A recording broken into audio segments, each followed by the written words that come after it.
Now, the club's longest-serving president was Geoff Taylor VK5TY, and Geoff became a silent key in 2005, and he was president for over 14 years. And the club today is largely what Geoff has made it.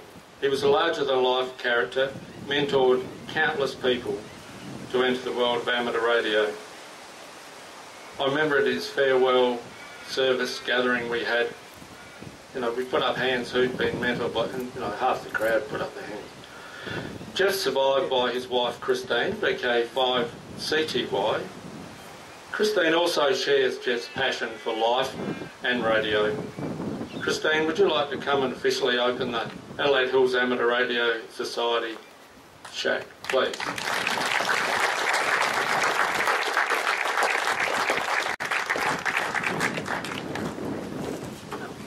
Mr Mayor and councillors, representatives from the Guides, representatives from the WIA and my friends. I'm very happy to be here to open this shack in memory of my husband. He got his licence in '59, and within a couple of years he started becoming extremely well known to all amateurs, because within a couple of years of getting his licence he became federal councillor, which means that he represented South Australia in all matters to do with the federal body, which was the WIA. And he made it a policy each month to get up at the meetings. They were then held in the Master Builders Hall on South Terrace, I think it was. I don't remember that I ever went there, but he used to get up there and tell the members what was happening in the federal scene. And because of that, absolutely everybody in the hall could see him, knew him. We'd be greeted in the street by people who, "Oh, Geoff, that was very interesting, tell me more," or something. We didn't know who they were, he didn't know who they were, but they knew him. And he continued as federal councillor for 13 years. At about that stage, he was in the throes of converting a Burley Griffin municipal incinerator. It used to burn all the city's rubbish, into a meeting hall. Burley Griffin, yes, he's the man who designed Canberra for us. And he designed a number of these incinerators in various cities. This is one of the only ones that is still existing. It's on the property of the West Torrens Council, unfortunately no longer accessible to the public or to the Adelaide Hills, but sorry, not Adelaide Hills, then it was the WIA, who had their meetings in the Burley Griffin building when it was finished. He was in the throes, along with many other people, just like here. 10 or 12 people would turn up every week to help to make the changes. Unfortunately, about that stage, he went to the doctor, and the doctor said, "Well, your blood pressure is very high. You've got to give up one of the things that you're doing."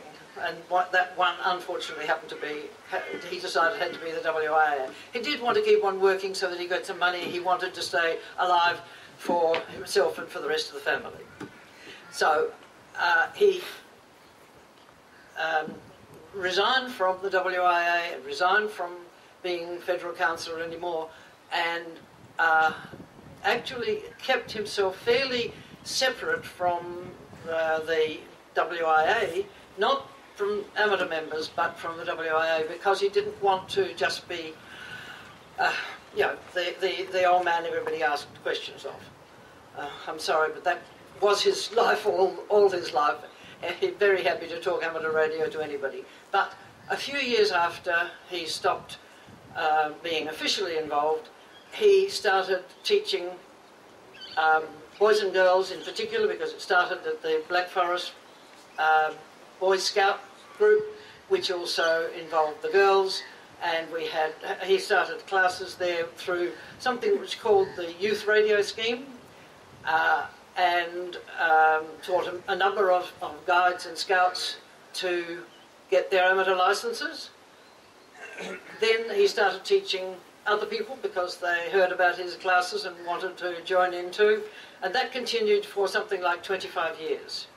A lot of them were held in our own home later on in time. At one stage, there were 4 members who happened to be, or 4 people in the class who happened to be members of Adelaide Hills. So they persuaded him it was time he got back into the club scene and that he came up to the Adelaide Hills. Next March, they made him president. And as you know, he was there for 14 years. He loved it all. And we're very, very proud that it is still going, the club is going as it was, and that everybody is as enthusiastic as they are.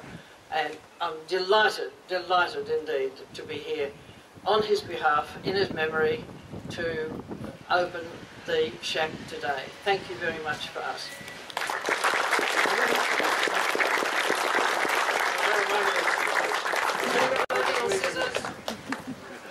And we're right. Everybody watching the right one.